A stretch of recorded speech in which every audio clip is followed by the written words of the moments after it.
Bueno, vamos a empezar.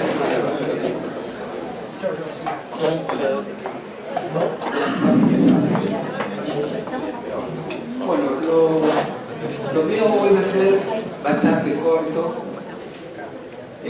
porque estaba contemplando que hable sobre me refiera a los sistemas de control, pero bueno, claro, después me di cuenta que va a haber un charla especial de Aníbal Coluber, actual síndico general adjunto de la CIGEN, así que vamos a dejar que él explique el sistema de control. Entonces, lo que vamos a conversar algunos temas, ¿no? Como conclusión, todo lo que estábamos viendo ayer sobre las tendencias, o sea, los elementos fundamentales para un análisis, una implantación del sistema de administración financiera, hacia dónde va, digamos, la técnica esta, y qué es los problemas que tenemos, ¿no? Así que, y después van a tener la clase de analía. Bueno, esto era lo que los distintos roles de la CIGEN, de la AGN y de la Comisión Mixta. Vamos a ver impacto de la reforma de la Administración Financiera Pública realizada por el Estado Nacional. O sea, todo esto que hemos estado viendo ayer, la 2456, que es la que creó el sistema de administración en el orden nacional, eso ha servido de disparador para que muchas provincias lo adopten a la ley. Incluso el hecho de 495 de ustedes es casi una copia literal de la 2456. Fíjense, todas estas provincias de Neuquén, Entre Ríos, Formosa, Jujuy, La Rioja, casi todas las provincias, incluso San Luis, ¿no? Bueno, han adoptado esta ley de administración, con algunas pequeñas variantes, algunas más nuevas, ¿no? Del 2003, del 2005, algunas anteriores, la de 495, de ustedes del 2000, pero son todas versiones muy parecidas o copias de la 2456. Ha sido el marco, digamos, de poder mejorar la administración. En algunos casos existe la ley, pero no existe el compromiso total del respeto de la ley, ¿no? de la ley de administración financiera. Pero en otros casos se ha mejorado mucho. Y también, fíjense, en Latinoamérica ha sido esta ley, la 2456, incluso el Banco Mundial daba préstamos a los países que adoptaban para la adopción del sistema de administración financiera. Venezuela, El Salvador, Nicaragua, Guatemala, Honduras, Cuba, Paraguay, Dominicana, Perú, Costa Rica. El otro día veía esta filmina y decía que a veces, ¿no? Aunque uno tenga un sistema de administración financiera del Estado moderno, ágil, ¿no? Vemos que Venezuela es una de las primeras que adoptó. Sin embargo, cuando las decisiones políticas están por arriba de la ley, uno podrá tener un sistema integrado y un registro simultáneo, ¿no? De todas las partidas, pero bueno, vemos lo que es Venezuela por las decisiones que se toman. No entro a juzgar pero las consecuencias están a la vista. O sea, no es garantía de una correcta administración tener una ley de administración cuando no existen las decisiones adecuadas, ¿no? Siempre cito una frase de Max Weber. Max Weber decía, para administrar en un Estado de Derecho, en una república, hace falta dos cosas, decía: simplemente dos cosas: carisma y administración. Las dos cosas, uno no puede prescindir de la otra. El dirigente, el que va a conducir, necesita esa dosis de carisma, de atracción, de decisión, pero sin administración no existe. La administración es la palanca, digamos, que sirve para alcanzar el éxito. Si no existe la administración, no se logra la conducción. Y a su vez, también si no se tiene ese carisma, tampoco se puede llegar a esto, ¿no? A éxito.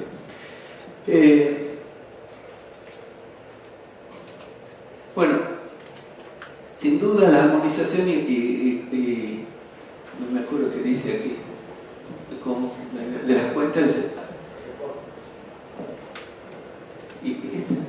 no me acuerdo, de las cuentas del sector público del país conforme con estándares internacionales, cual ayudaría a mejorar donde actualmente nos ubican indicadores internacionales tales como los siguientes. Bueno, este es el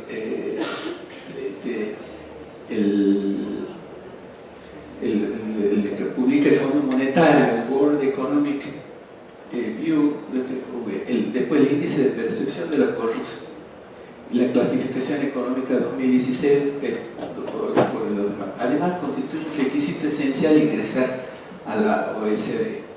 Esta es la situación global por la que estamos, ¿no? Y esto me pareció interesante mostrar. El Fondo Monetario publica, esto lo pueden ver en la página del fondo, un índice de la competitividad de las naciones, ¿no? Bueno, lo más azul es lo mejor y lo más clarito es lo peor, digamos. El índice de competitividad de la economía en general en los países. Bueno, esto es elocuente. Ustedes ven, en los países del norte, nosotros estamos bastante celestes, que digamos, en cuanto a competitividad. Los países del África, comparen con los que son los países del Báltico, no mayor competitividad de la economía, y bueno, lo que nos está mostrando una falta nuestra, ¿no? Pero uno de los índices que me interesaba mostrarle era el índice de corrupción. Estamos bien sonados. Estos índices de corrupción, del que yo tengo, tendría que entrar en internet. Este índice de corrupción lo hace Transparency International, que es una organización que tiene sede en Holanda y está en todo el mundo.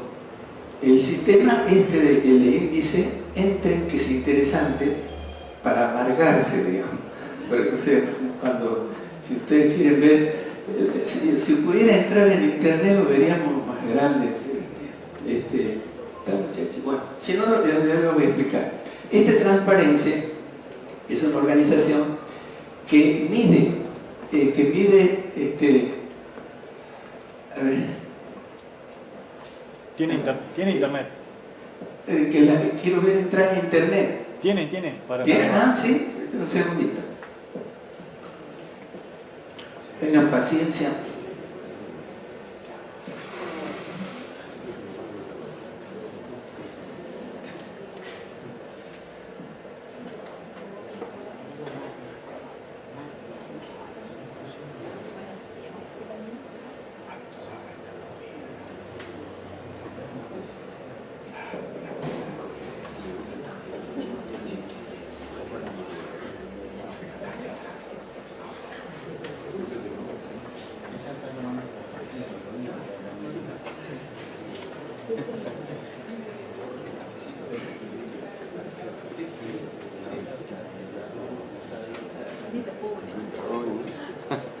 Bueno,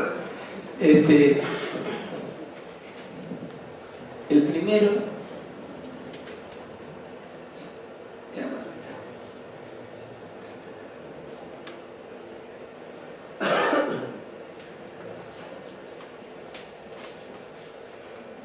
Esto les sirve para que veamos la parte de arriba, digamos. Este índice que se basa en un concepto que es la percepción de la corrupción. Ha sido muy criticado, o los que se oponen o los que no quieren verlo. Claro, la corrupción es muy difícil medirla, ¿no?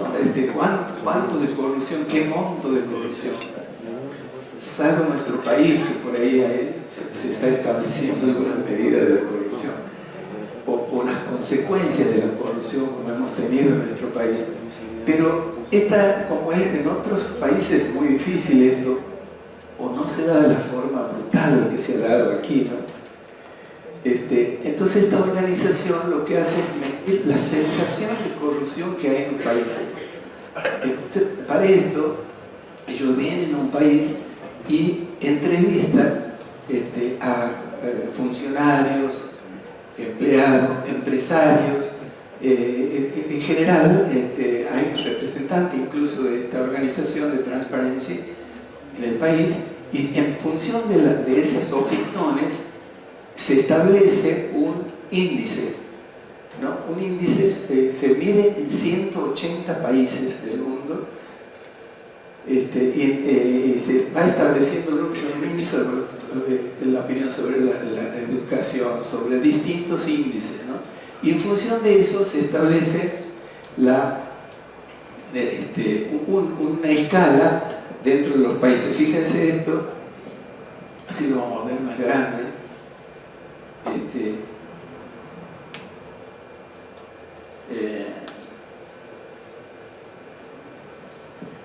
Bueno, el más grande, ustedes ven que en primer lugar están, como ustedes ven, los países. Dinamarca acumula un índice, digamos,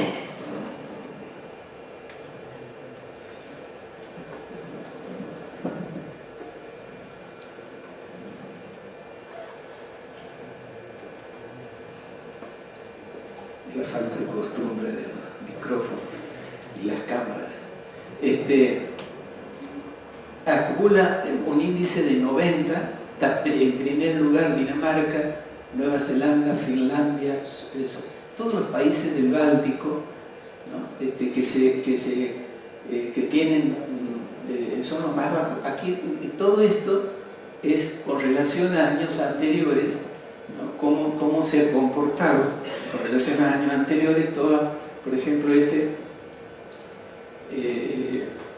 estaba en el puesto, bueno, de Dinamarca, estaba en el puesto 92, menos 1, Changeling Score por el año previo, ha mejorado, digamos, de 92 ha pasado 1, ha pasado 90. La calificación de esos ítems que le decía, ¿no? Tiene 90 puntos, es uno de los mayores. Y en el orden, en el ranking, está primero Dinamarca, los países más transparentes, Singapur, bueno, todo esto, Canadá, fíjense, casi todos los países, aún, pero Estados Unidos está en el puesto 18 de 180, ¿no? Fíjense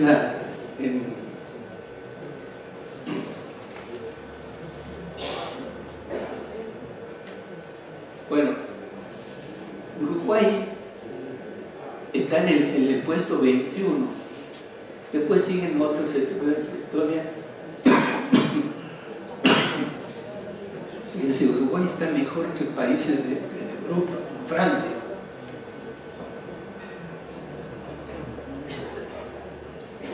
Chile en el puesto 24.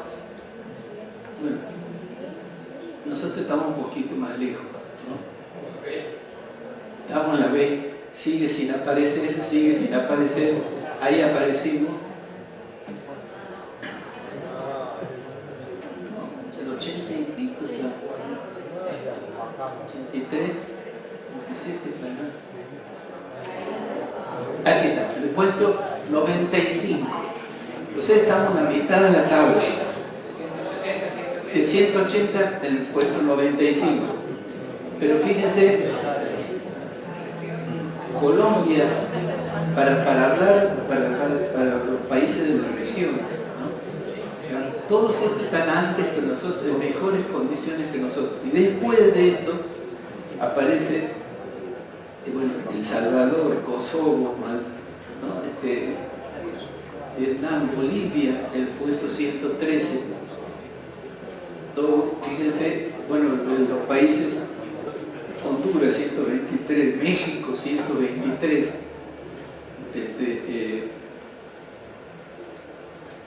Paraguay, Sierra Leona.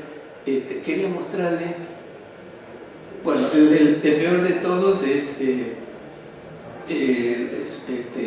176, Corea del Norte, Venezuela 166, de 176 países.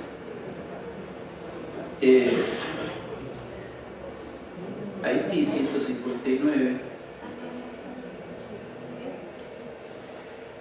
Quería mostrarle un país, Botswana,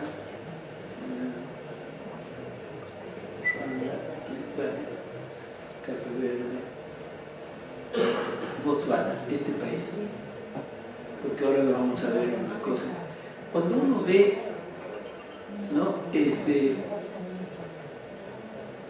Cuando uno ve aquí, no sé si esto se puede agrandar.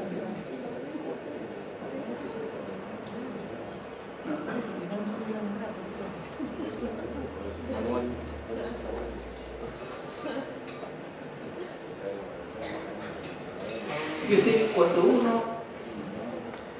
ve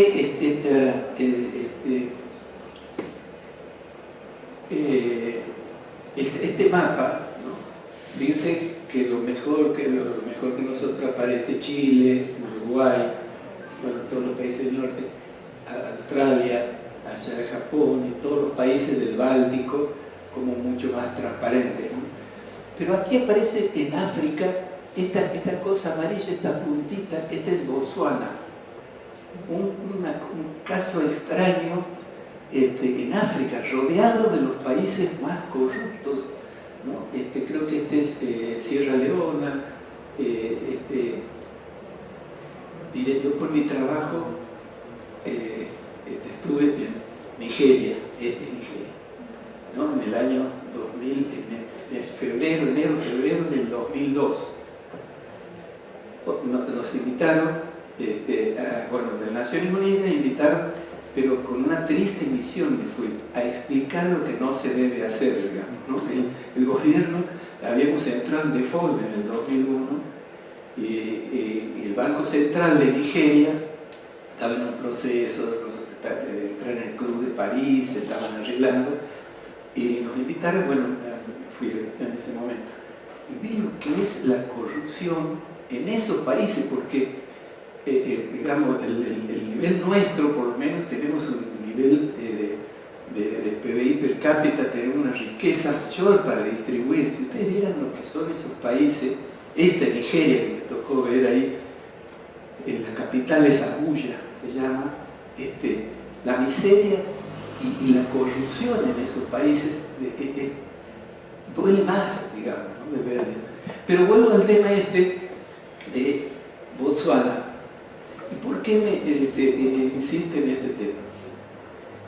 A ver, ayer les comentaba a Miguel un libro que acabo de leer mientras venía en el avión y les recomiendo específicamente, cómprenlo, que vale la pena.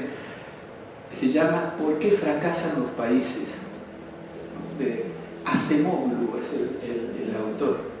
Y tiene un análisis muy interesante, ¿no? Hace una comparación por supuesto, de por qué nosotros, América fue descubierta en 1492 y por qué los países del norte crecieron como crecieron y nosotros no, digamos, estamos en esto porque América de aquí.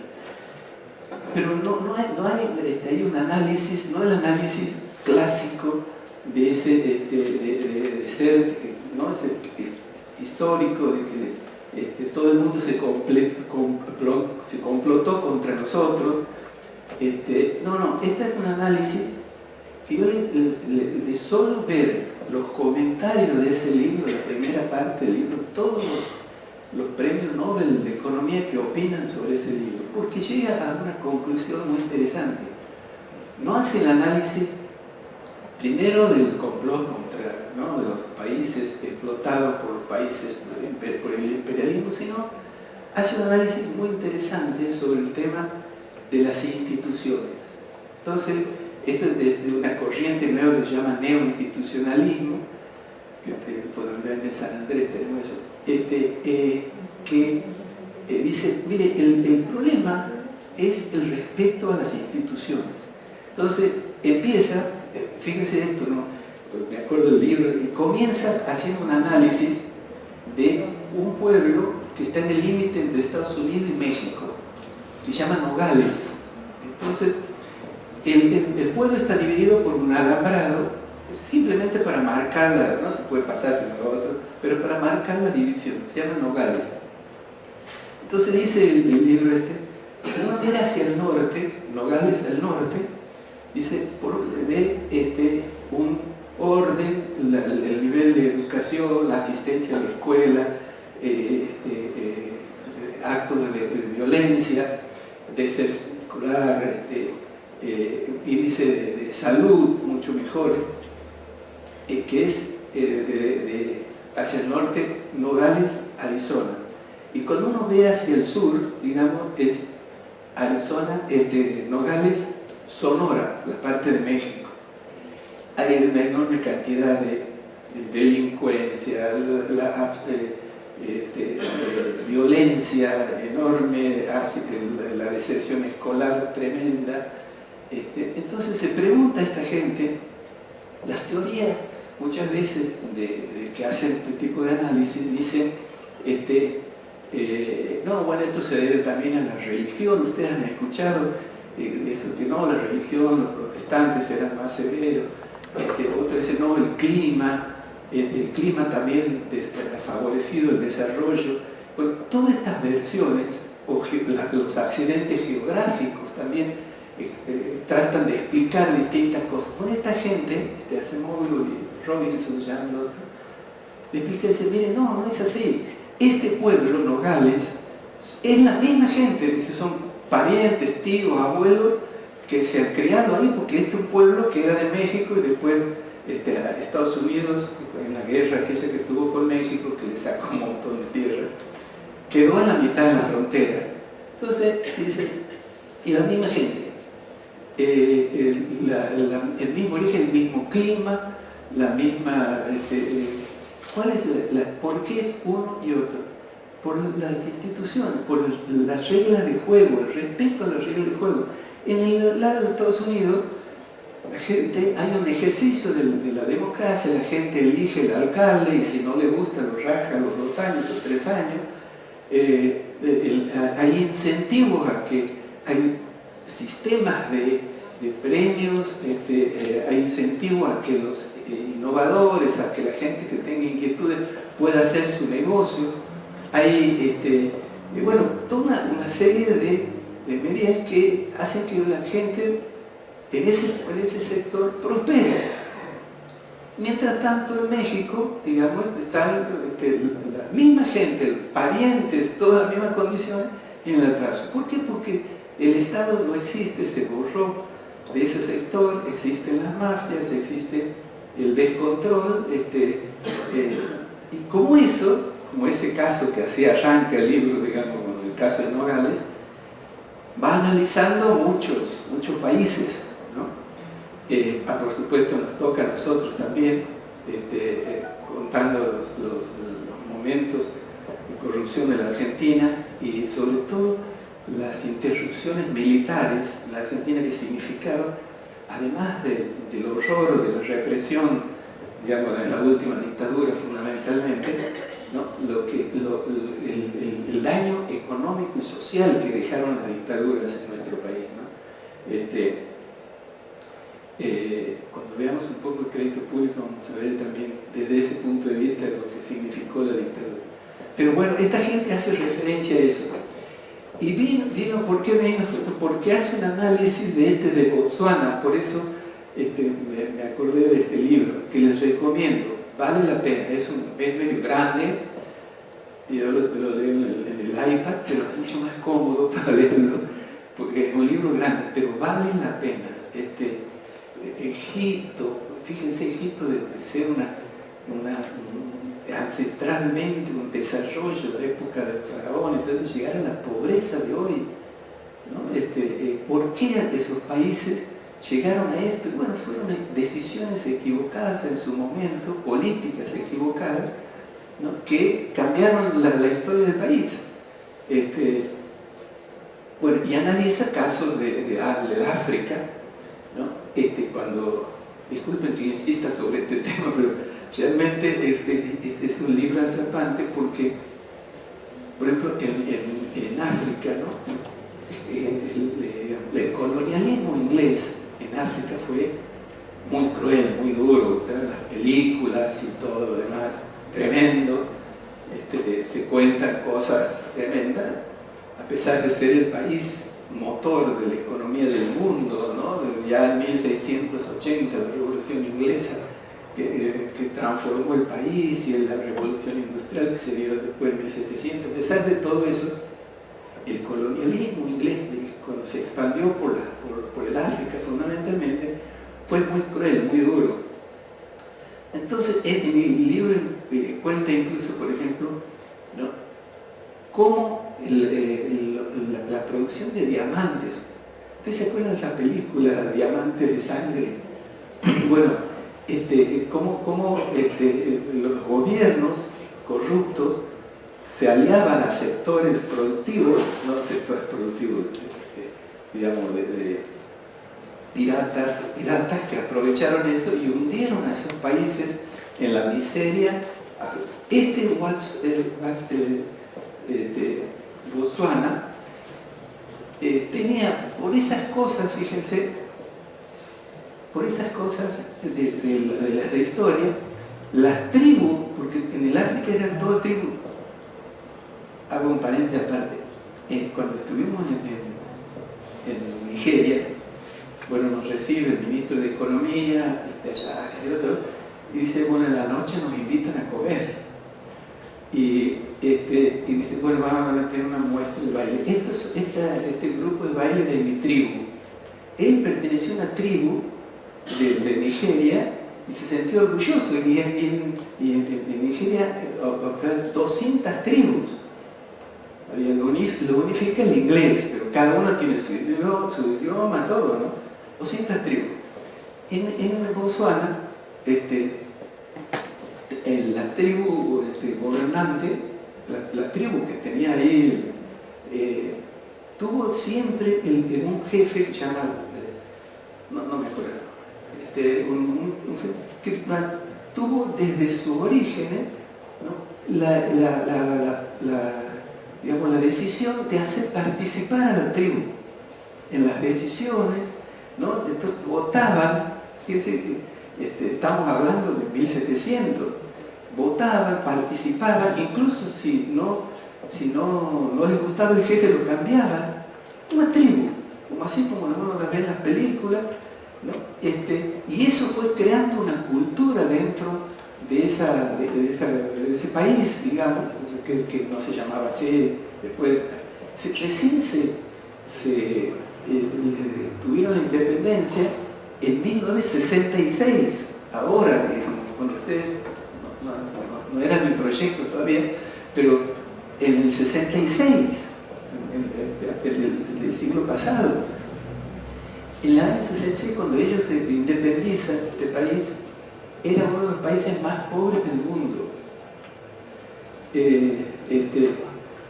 Tenían un PBI per cápita que llegaba a los $700 anuales.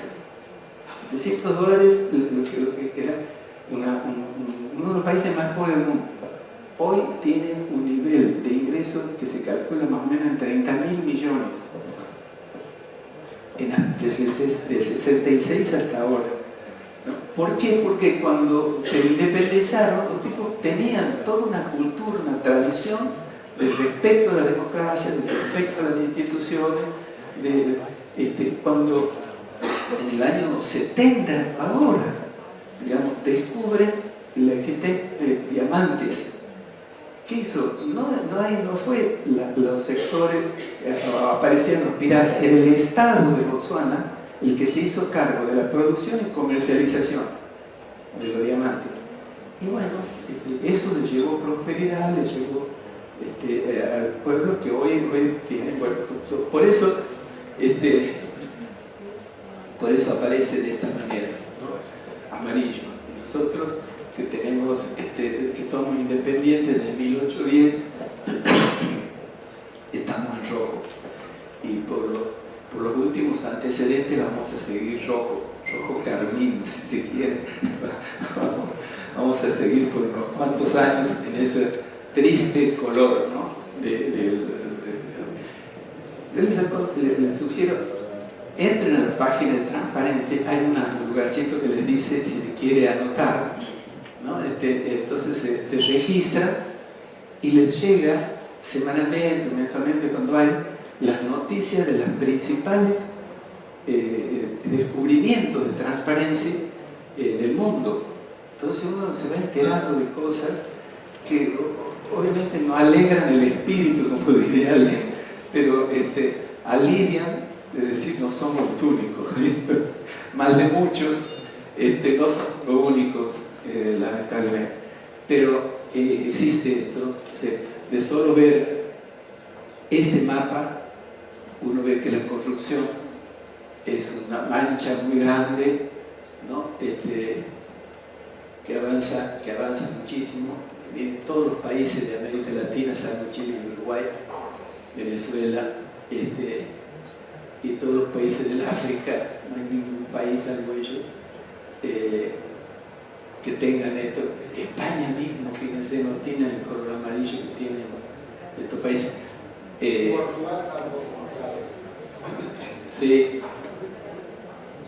Sí, ¿no? Parece, sí, claro. Australia, fíjense, Australia en el año 50 nosotros teníamos el mismo producto que Australia, teníamos la misma distribución de la riqueza, el mismo producto bruto que Australia en ese momento. Miren lo que es hoy Australia, el PBI per cápita de Australia casi nos triplica el nuestro. Nueva Zelanda, y bueno, bueno, estas son las cosas que uno quería mostrar, ¿no? Pero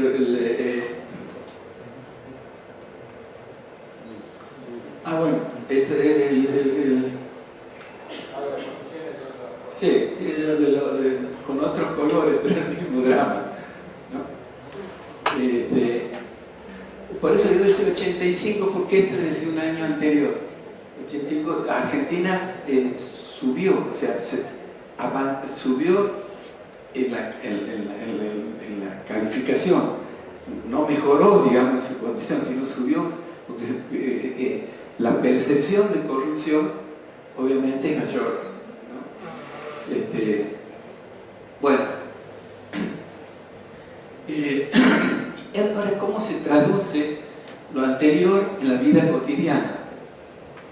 Y bueno, es esto: falta de financiamiento o costos financieros excesivamente altos del endeudamiento público y privado, tasa de riesgo país, eso lo vamos a ver bien, los factores que inciden en la calificación del riesgo país, ¿no? Del riesgo soberano, cuáles son los factores cuantitativos, cualitativos que hacen que nos califiquen como estamos. Menor inversión externa directa en sectores estratégicos de la economía o inversiones en mi producto de recuperación, menos puestos de trabajo productivo. Obviamente,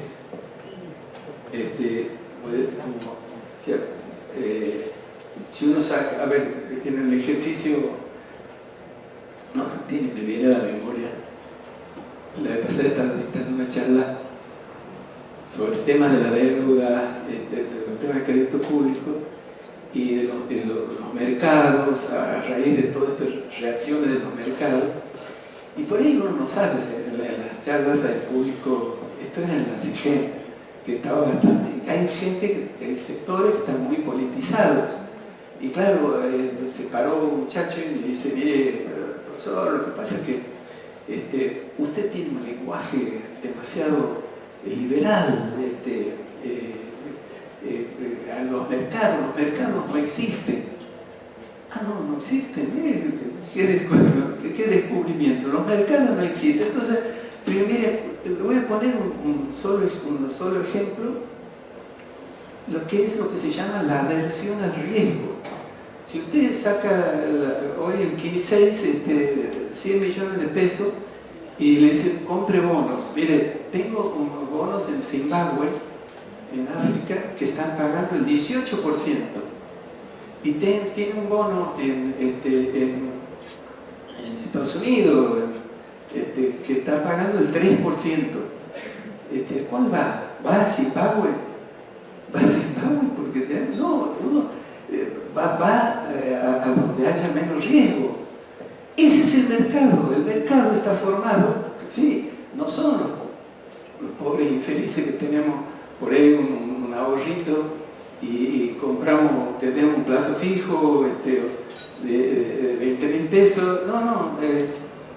Los mercados sí son sin duda los grandes inversores, los grandes fondos de inversión, los depósitos de los grandes bancos, pero ¿cuál es lo que los mueve?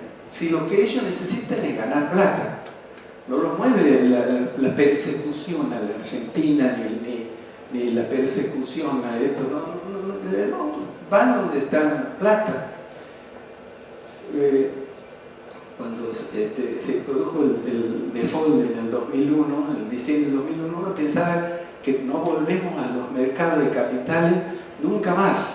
Sin embargo, volvimos con todo. Volvimos a endeudarnos en el 2017, una enormidad para mí.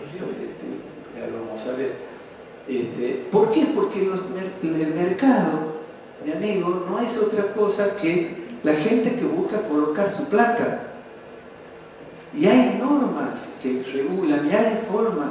Los grandes inversores, los fondos comunes de inversión, estos capitales que mueven miles de millones de dólares, dicen, compren bonos argentinos.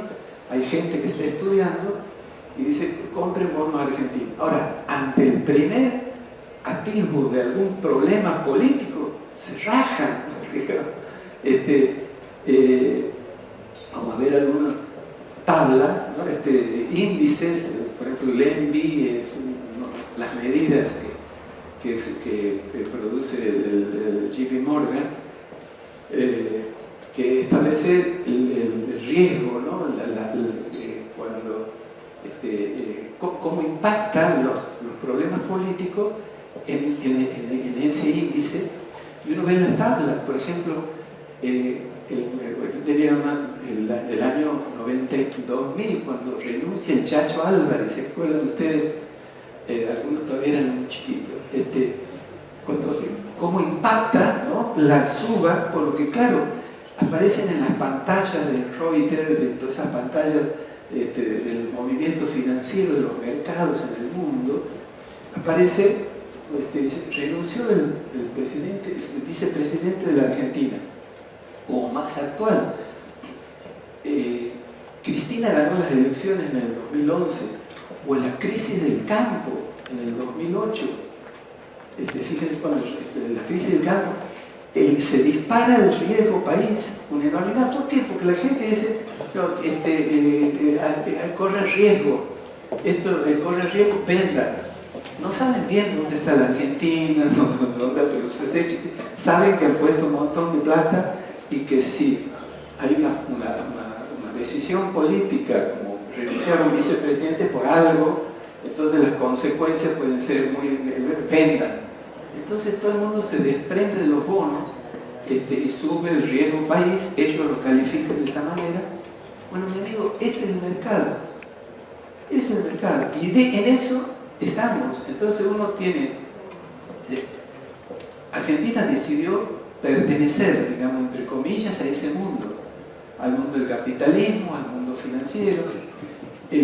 Digamos, la crisis del 89 en el mundo, cuando cayó la muralla de Berlín, cayó todo un sistema. Nosotros en los 70, pocos en los 70, ¿no? aquí podemos ver algunos de los 70, creíamos en ese modelo que estaba ya ante la alternativa de la desigualdad nuestra en América Latina, lo que había mostrado el capitalismo hasta ese momento, la inequidad en la distribución, la pobreza, la violencia.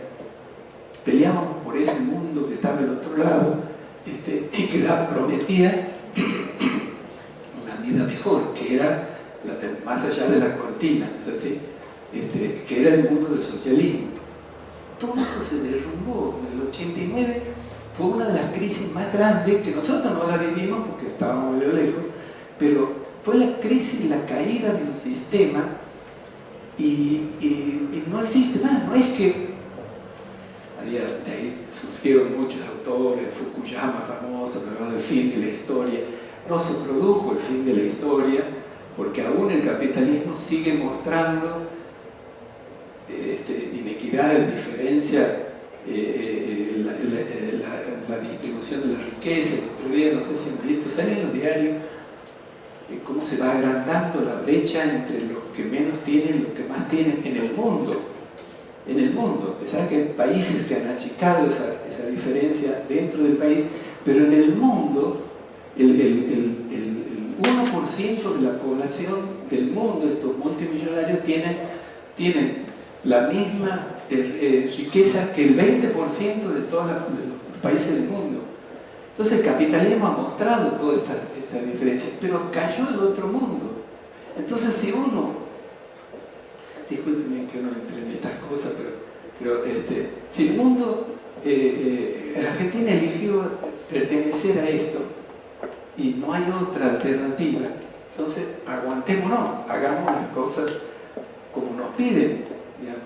Este ingreso a la OECD que la Argentina solicitó es un camino, porque eso nos va a obligar a que hagamos las cosas como corresponde. No nos están pidiendo otra cosa que el transparencia en el manejo del Estado, terminar con las asimetrías de información, cada vez que se informe la apertura, sistemas de administración del Estado transparentes, eficientes. No nos están pidiendo cosas raras, digamos. Por eso digo, las teorías del sometimiento de los países y que hemos sido saqueados, hemos sido... Una sola cosita y después les prometo que salgo del tema En este libro de Acemoglu, ¿no? Hace una cosa muy interesante, cómo nace el problema nuestro, ¿no? Con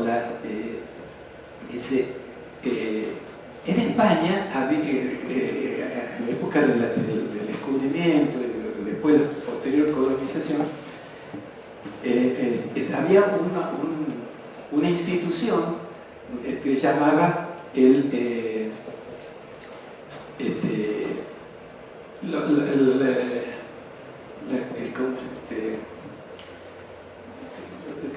aquí se llamaba la MITA, ya en la CONACLU, toda esa...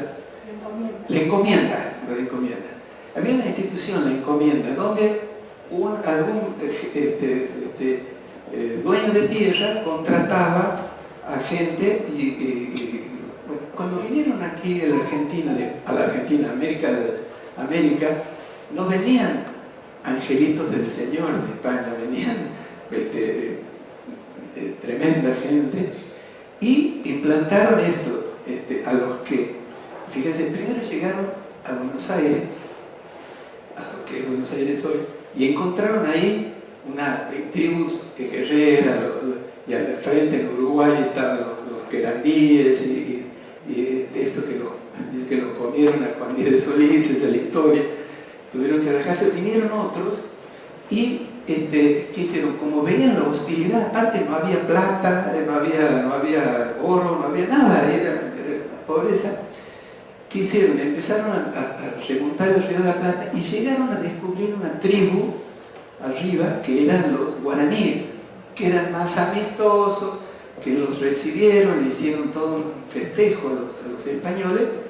Entonces ahí crearon Asunción y empezaron con las encomiendas. Entonces empezaron a meter a los nativos en las explotaciones y llegaron a, por supuesto, a la riqueza haciendo trabajar a los demás. Eso fue una cultura que se instaló. Y después, gente que vinieron desde Hernán Cortés en México, que fue mucho más cruel, ¿no? El de Perú, ¿cómo se llamaba? Entró en Perú a tomar toda la riqueza de los quichuas o de los incas en ese momento. Eso fue creando, y también se creó otra institución que era la MITA, también con la explotación de esto, ¿no? Cuentan esta gente cómo eso se fue arraigando, y en todo el periodo colonial y posteriormente esto fue creciendo de alguna manera, y se crearon las oligarquías, la gente que tenía, y fueron creando esas organizaciones parasitarias, ¿no? Y cuenta que distinto fue en Estados Unidos, que también fueron con la idea de las encomiendas, pero allá no hubo gente, ¿no?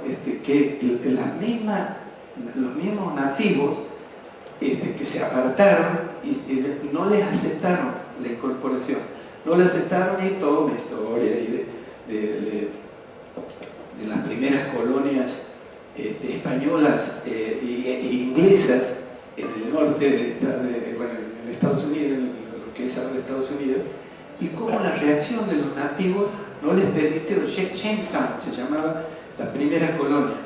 Entonces más aún, llegaban los españoles primero, después los ingleses, y como no podían incorporar nativos, tuvieron que laburar, tuvieron que trabajar. Y como querían igual invadir, los nativos los sitiaron, entonces tuvieron todo un periodo de hambre alrededor. Y eso va a generar que después se incorporen y se empiecen a incorporar los nativos en la producción de la tierra. Y después va a llegar toda la corriente religiosa que encargó distinto, ¿no?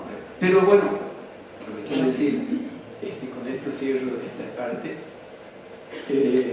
no es cierto que hemos sido expoliados y hemos sido saqueados, sino que han sido las instituciones que nosotros no hemos respetado. Cuando uno se pone a pensar por qué se crearon 23 países en América Latina si tenemos la misma origen, la misma lengua, la misma religión, entonces empezamos a ver eso y empezamos a ver cómo se constituyeron las oligarquías en los puertos principales, ¿no? del Pacífico, de nosotros, y se fueron fuera de la colonia portuguesa de Brasil, cómo se fueron creando todas estas cosas. Y uno dice, no, la acción de Inglaterra en las colonias, nosotros la sufrimos en el 1806. Bueno, todas estas cosas es conveniente leerlas. Puedo decir, si tuviera en la librería diría, está haciendo publicidad de cosas, del libro, pero vale la pena, bueno, ¿cómo vinimos a parar aquí? Bueno, estas son las consecuencias entonces de esta conducta nuestra, ¿no?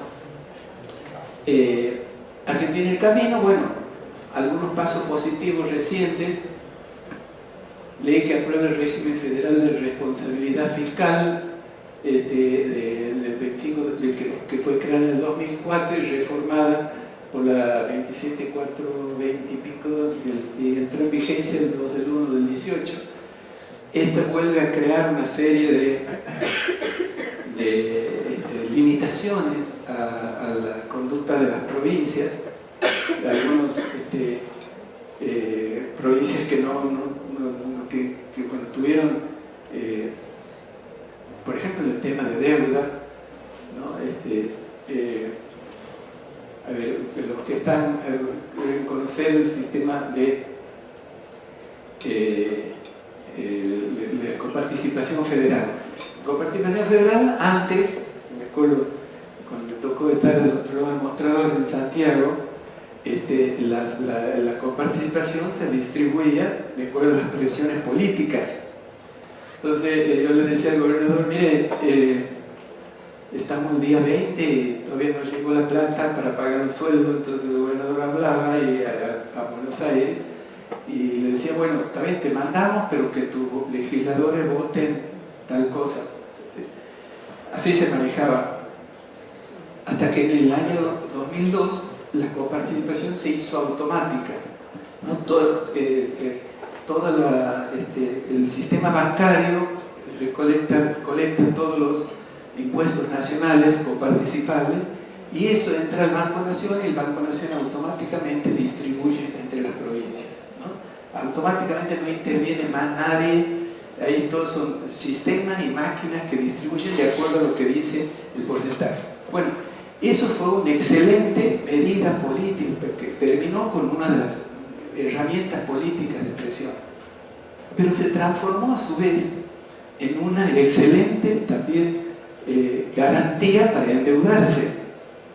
Entonces ese sistema, que era el sistema de goteo diario de los recursos, algunas provincias irresponsablemente y otras por necesidad, ¿qué hicieron? Fueron a los bancos y dijeron, mire, tengo este goteo diario, tal cosa, ¿cuánto me puede dar en función de esto?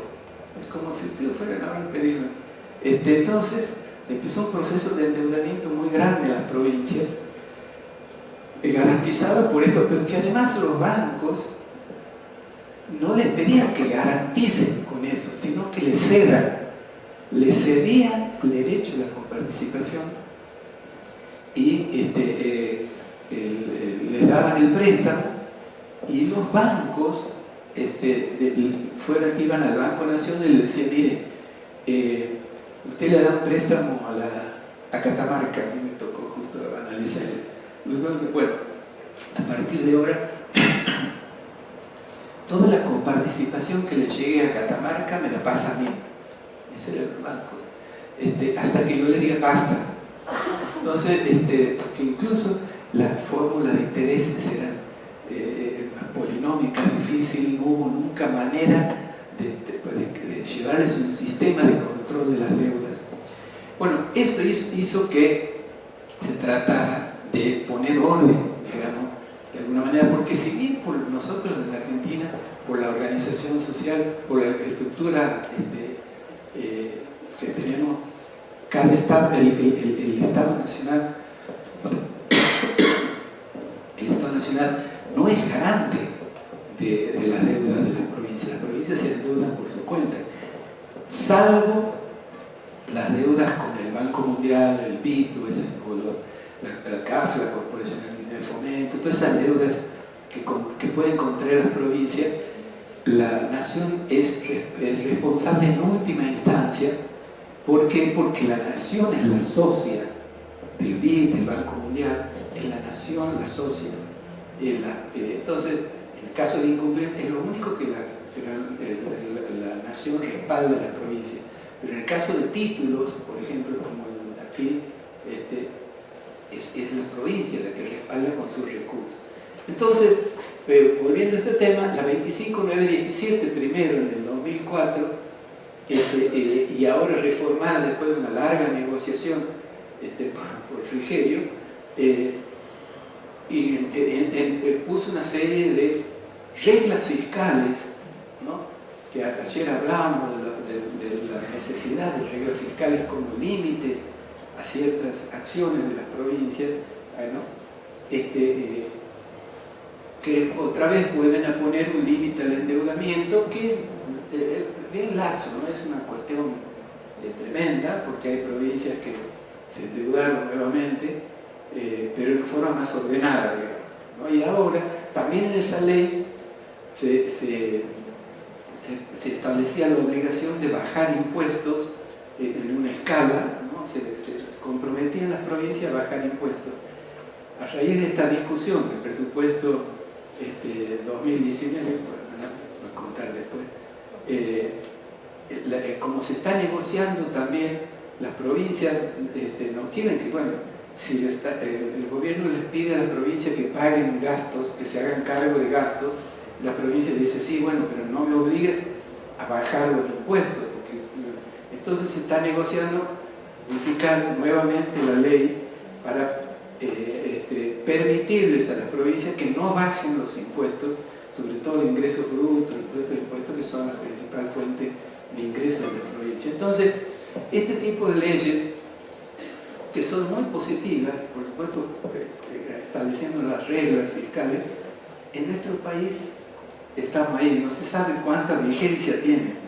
Esta, la primera, la 25917, que prohíbe el endeudamiento, ¿no? Después, por la ley de presupuesto, se suspendió esas cláusulas. Se suspendió durante años.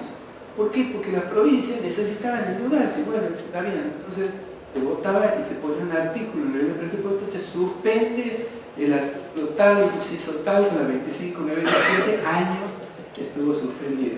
Bueno, después entró en vigencia nuevamente esta reforma, pero estamos ahí, digamos. Las reglas fiscales teóricamente vendrían a representar de alguna manera algunas políticas de Estado, digamos, ¿no? Esto que repetimos y que lo repiten los políticos porque es necesario que establezcamos políticas de Estado. ¿Qué quiere decir? Reglas que sean unos cuantos años. Eso es así de simple, pero tan complicado como eso para nosotros. Establecer reglas que digan, bueno, el déficit de las provincias no puede superar el 2% del total de ingresos, ¿no?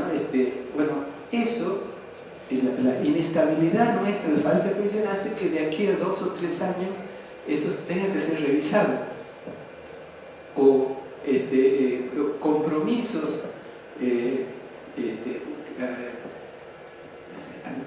digamos, cosas que yo he vivido, no que me lo han contado y que siguen igual. Santiago, fíjense, madre de ciudades, mucho mejor que Tucumán, que tenemos Tucumán. Decíamos los santiagueños que somos genéticamente superiores a los tucumanos.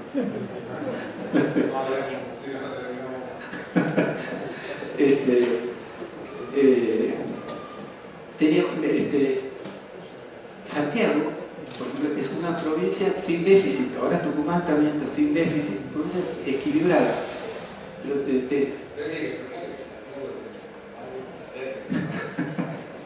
Si nosotros estamos por anexarlo, los tucumanos, vamos a hacer una invasión, los vamos a anexar en cualquier momento, vamos a invadir eso.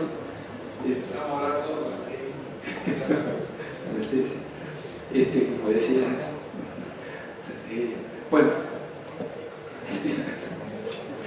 gracias. Bueno, no,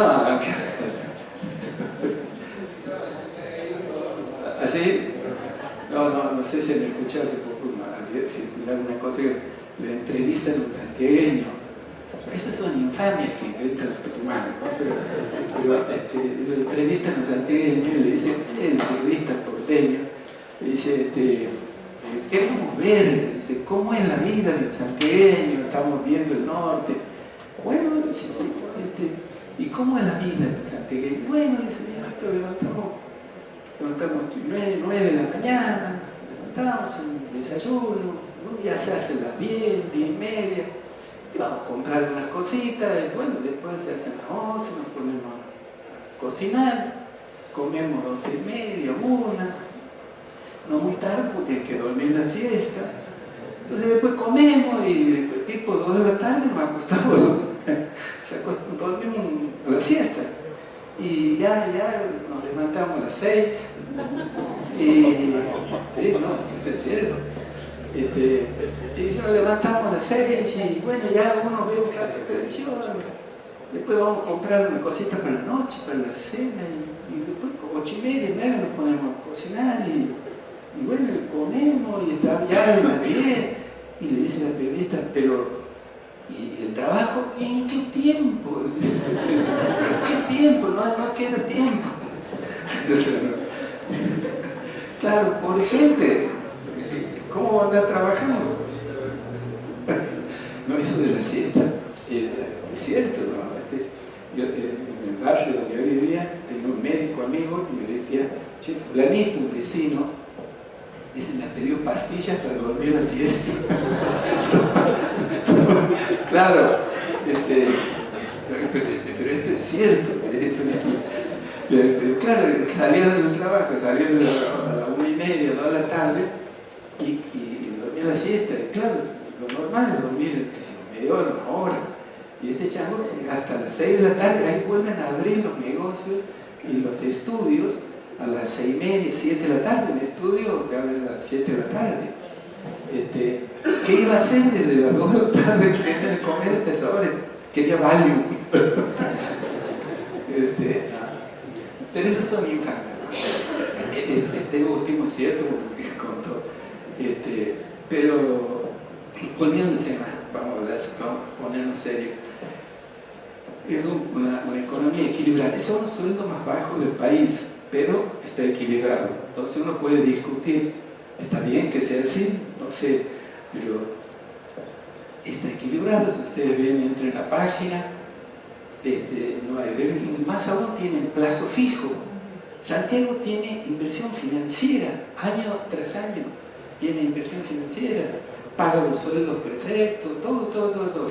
Pero ¿saben qué? Tiene el 9% de recursos propios y el 90 y pico son recursos del orden nacional. Entonces, volviendo al tema de las reglas fiscales, uno puede estar en la provincia y decir, señores, avancen en la recuperación, por lo menos los recursos propios, pero se mueven políticos. Me acuerdo, las termas de Río Hondo era el lugar turístico nuestro, y una vez se me ocurrió la brillante idea, cuando era secretario de Hacienda, la brillante idea de mandar inspectores en la época del turismo. Casi me corre el gobernador.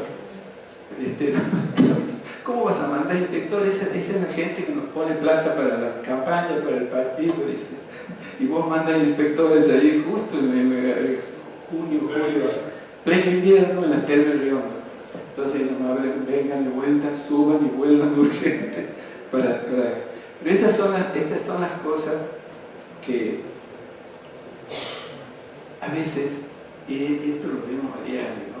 Ayer hablábamos con Analía de eso, del manejo del sector público, la falta de conocimiento de la política y de las limitaciones que tiene la gestión pública, ¿no? El corsé que tiene, la cantidad de normas que tienen, escritas y no escritas, instituciones, como dirían algunos instituciones reales y implícitas.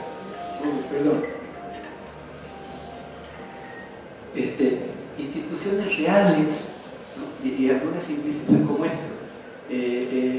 No se puede. Entonces, cuando vienen estos CEO que hoy tienen grandes puestos nacionales, cuando se quieren gobernar con Excel, que son las críticas que se le hacen al equipo actual, es porque no conocen realmente las limitaciones, las normas. Gestionar el Estado hoy es muy complejo, no es lo mismo, ¿no? Entonces es fundamental hacer el maquillaje contable, ¿no? Que por ejemplo, ¿no? Que no es lo mismo que el maquillaje de ustedes, pero el maquillaje contable es tratar de modificar las cosas. Digamos, en vez de poner arriba de la línea un gasto, pongámoslo abajo como anticipo a los proveedores, y pongamos abajo como inversión financiera para que no aparezca el déficit. Eso está inventado hace rato. Bueno, cuando algunos de estos CEOs descubren que eso, bueno, mira cómo se puede, bueno, sí, pero no se puede. ¿Pero por qué no se puede? Porque usted, lo primero que a mí me dijeron, usted es una máquina de impedir, ¿no? Porque claro, es la máquina de impedir es cuando vos le dices, mire, yo tengo unos cuantos años aquí adentro, esto no se puede hacer, porque las normas dicen que solamente se puede pagar con esto bajo la línea cuando está devengado. Ah, eso me acordaba anoche, ¿te acuerdas? Hay una norma, la 25152, ¿no? Esta es una anécdota real, que dice que no se puede pagar con título, no se puede pagar deuda, gastos con títulos, no se puede pagar gastos, gastos corrientes bajo la línea, digamos, salvo que haya sido devengado, o sea, que el gasto se haya consumido la partida en su momento y que sea un problema de tesorería. Entonces la tesorería puede gestionar, pagar con letras o salir una ley, consolidar esa deuda y pagarle con bonos. Entonces, no sé si alguno se va a acordar, en la última época de Menem hubo una... la época de Menem, ¿se acuerdan? Hubo el plan canje de automotores, que uno entregaba el auto viejo. Bueno, había quedado una deuda, ¿no?, de 400 millones de pesos, dólares en el año, cuando vino la alianza, en el 99, había quedado una deuda de 400 y pico millones. Entonces, las empresas de autos, ¿no?, de los fabricantes de automotores. Entonces, dice al ministro, arregla en ese momento pagarle con bonos. Y la gente, y los tipos aceptan. Las empresas automotrices aceptan que les paguen con bonos, eran como 400 millones. Entonces, llegan a que nosotros en la oficina nuestra paguemos. Entonces le decimos, mire, no se puede. Por eso viene la máquina de impedir. Ustedes son una máquina de impedir. No se puede, porque hay una ley que dice que solamente se puede pagar si ha sido devengado, y esto no ha sido devengado. Nunca se devengó esta deuda, así que no podemos pagar con título. Bueno, sacaron un decreto que decía, dese por devengado. Pero lo podemos buscar al decreto, dese por devengado. Decía, yo le decía, yo decía, es como si uno quiere cobrar un seguro y dice, dese por muerto, y vas con el decreto y dice, mire, murió, está muerto por decreto, dese por devengado. Devengado por decreto se llama eso. Por supuesto, bueno, son esas cosas que hacen porque no existen.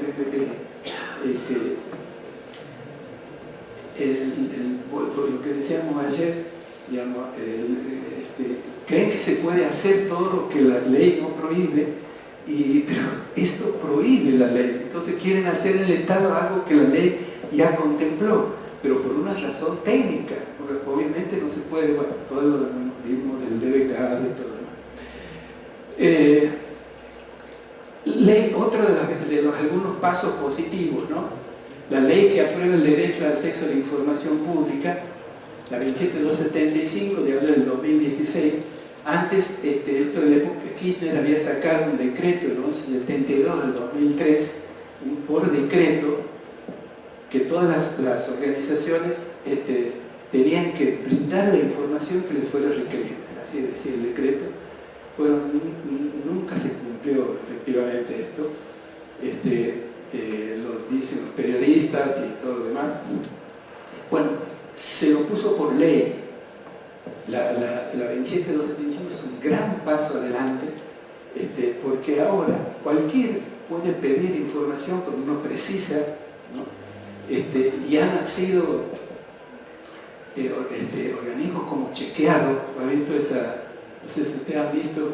Chequeado es un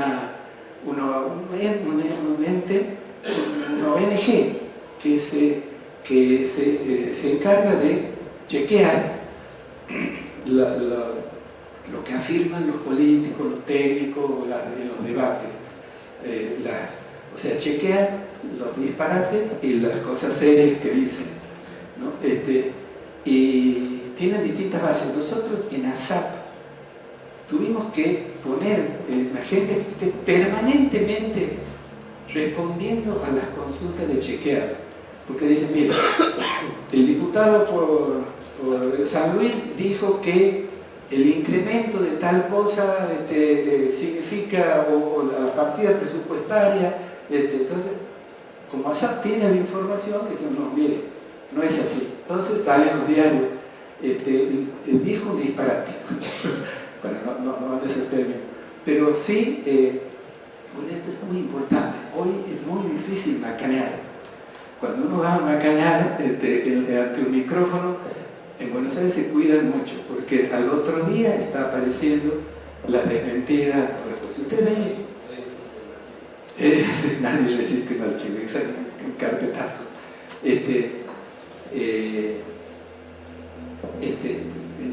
Esta ley ha sido, porque ahora está por ley, entonces es muy difícil poder. Miren, el tema de la visita del jefe de gabinete al Senado está establecido en la ley, en la Constitución. Años no se respetó. El jefe de gabinete iba cuando quería, 6 meses en el mejor de los casos, o un año.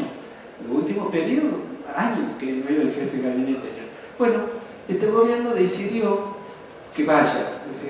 Como dice la Constitución, tiene que ir cada 2 meses, va cada mes, no sé cómo va sistemáticamente.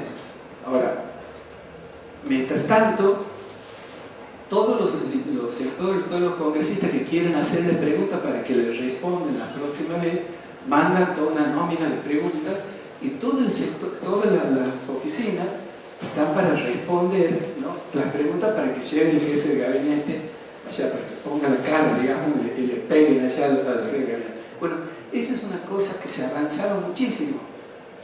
Entonces cualquiera, fíjense ustedes, si ustedes entran a la página del Senado, por ejemplo, van a ver las respuestas.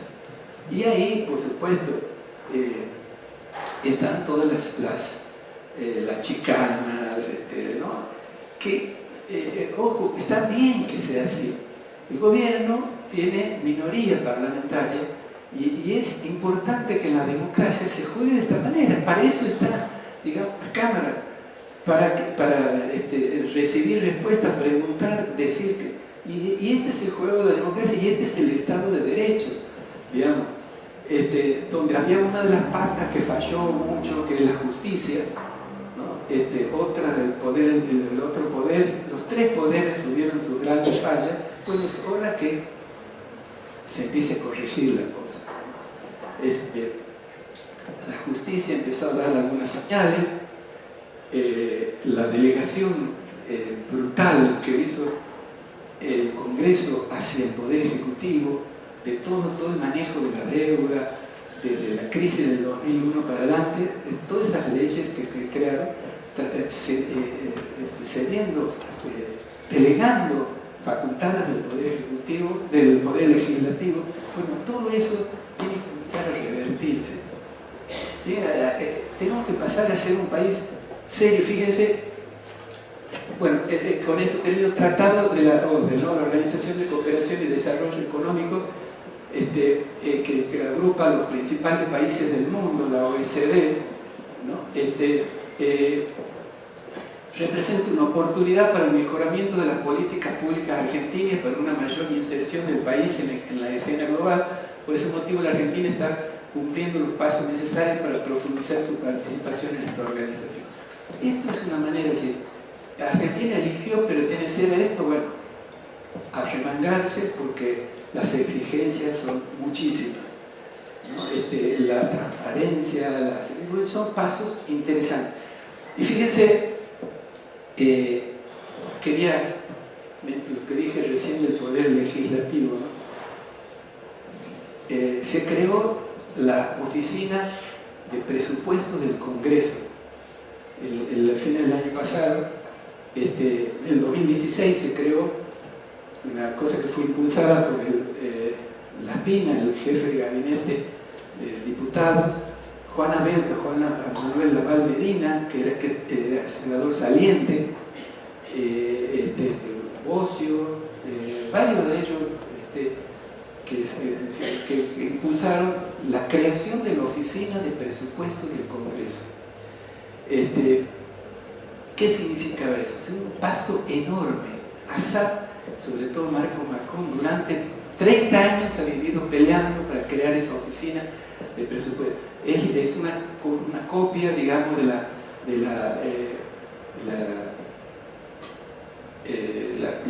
CBO de Estados Unidos, la Congressional Budgetary Office, que es el ejemplo en el mundo, ¿no? Porque digamos, a los norteamericanos se lo puede hacer y han cometido horrores en el mundo, pero han respetado siempre las normas democráticas de Estado de Derecho.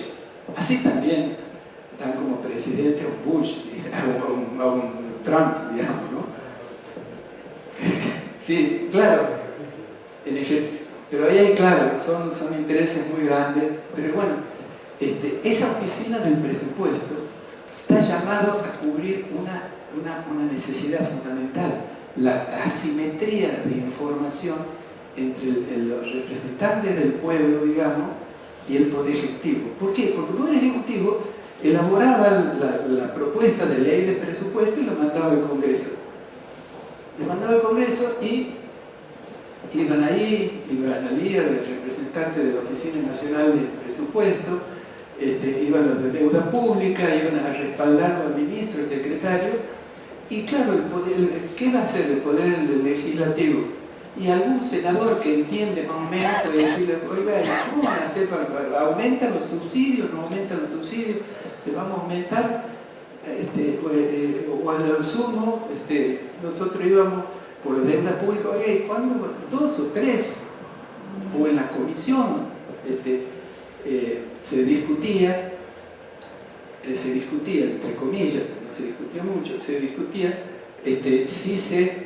cuánto era la deuda, cuánto eran las cosas, pero había una asimetría, no se contaba. La oficina de presupuesto hoy, creada en el Congreso, es un gran paso. ¿Por qué? Porque previo, objetivo de la creación es que todas las leyes que tengan implicancia presupuestaria, ¿no?, debe ser aprobada o estudiada previamente por el un dictamen previo. O sea, porque es muy fácil.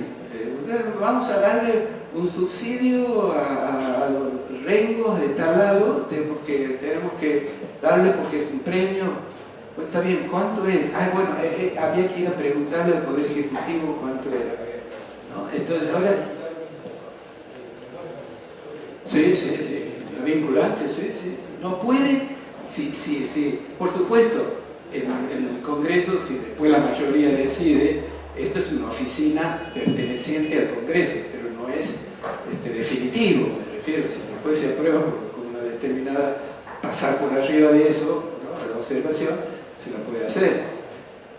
Pero todas las leyes que tengan implicación, ¿sabe que son la gran mayoría? Y después, ahora, el presupuesto 2019, ya lo tengo, si ustedes entran en la página, la oficina del Congreso de la Ciudad, la OCN, ¿no?, pueden ver el informe del presupuesto 2019, en donde se hace un análisis absolutamente técnico. Ese es otro tema. La composición, de acuerdo a la ley, la composición, porque uno puede entrar a sospechar si esa oficina va a tener implicancia política o no, o si puede cambiar el día de mañana con el cambio de las mayorías parlamentarias. No puede cambiar. La ley establece que deben ser rigurosamente por concurso y, bueno, no me gusta hablar de mí mismo, decía uno, pero lo que más a mano tengo, dice un doctor. Bueno, he tenido la enorme satisfacción de pertenecer al tribunal, al jurado, que tomaron los concursos del presidente, que bueno, ahí sí nos abstuvimos, porque era Marco Macron, resultó elegido presidente de la comisión de la oficina, y bueno, como él pertenecía a SAP y nosotros pertenecía a SAP, toda la banda, nos abstuvimos en el caso ese, pero después 5 directores, ¿no?, cuya trayectoria son absolutamente técnicos, ninguno podrá tener sus afiliaciones políticas, pero la clasificación, examen escrito, y después entrevistas personales con los diputados y con los senadores de los distintos partidos. Entonces así se seleccionó, sí, ahí se seleccionó el tipo de gente para hacer. Bueno, el informe, yo les sugiero que lo lean.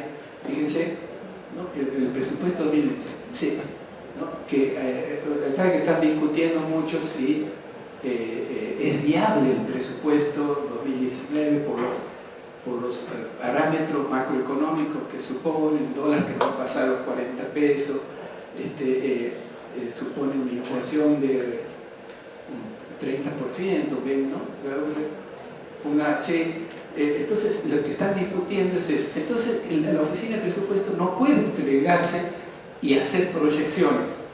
¿Qué dice? Miren, de acuerdo a lo que dice la ley, el proyecto de ley, si se cumplen, Pablo, como dice en economía, si se cumplen tales condiciones, el efecto puede llegar a ser, ¿no?, nocivo para la caída de la actividad.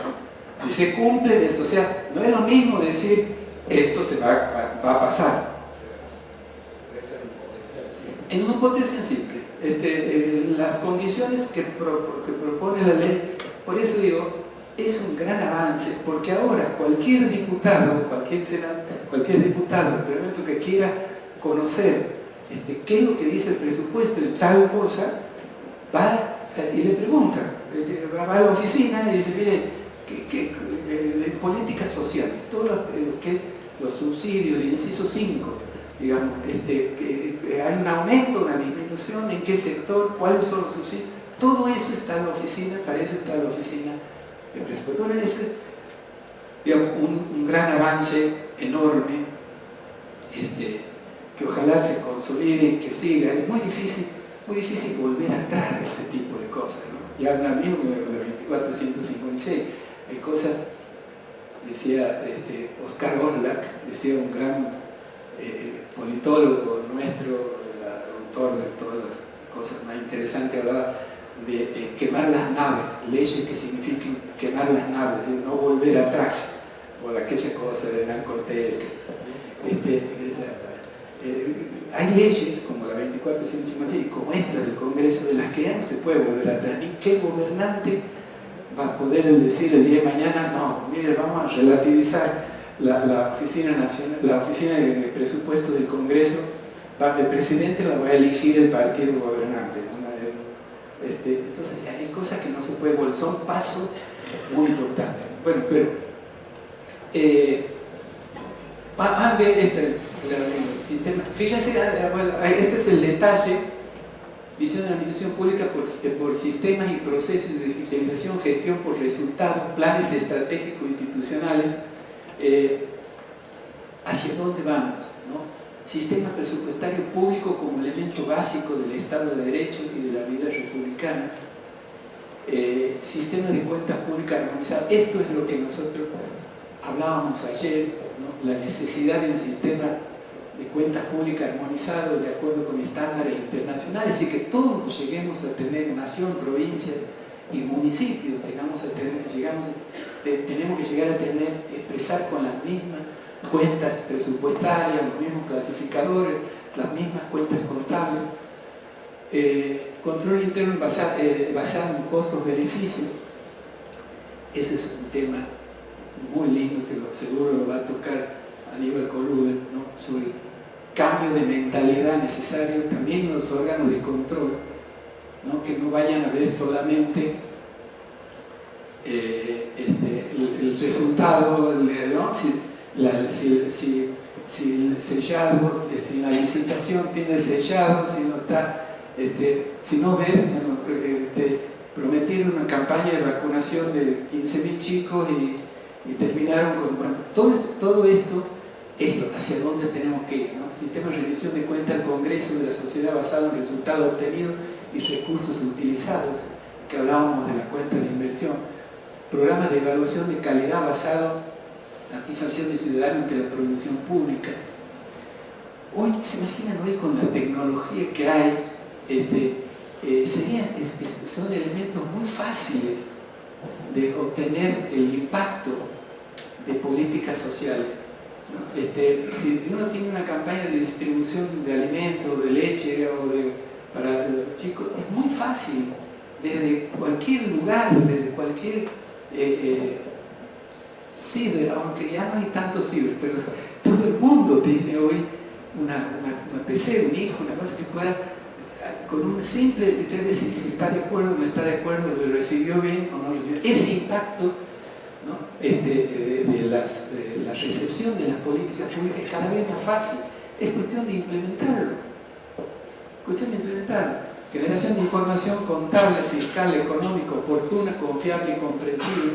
Vigencia real de la transparencia y libre de los ciudadanos. Formación pública en general y sobre la gestión fiscal en particular. Responsabilidad fiscal de los gobernantes. Bueno, eso es todo. Bueno, me anticipé un poco. Yo les agradezco la atención. Esto es hacia dónde vamos. Creo que se han dado pasos interesantes.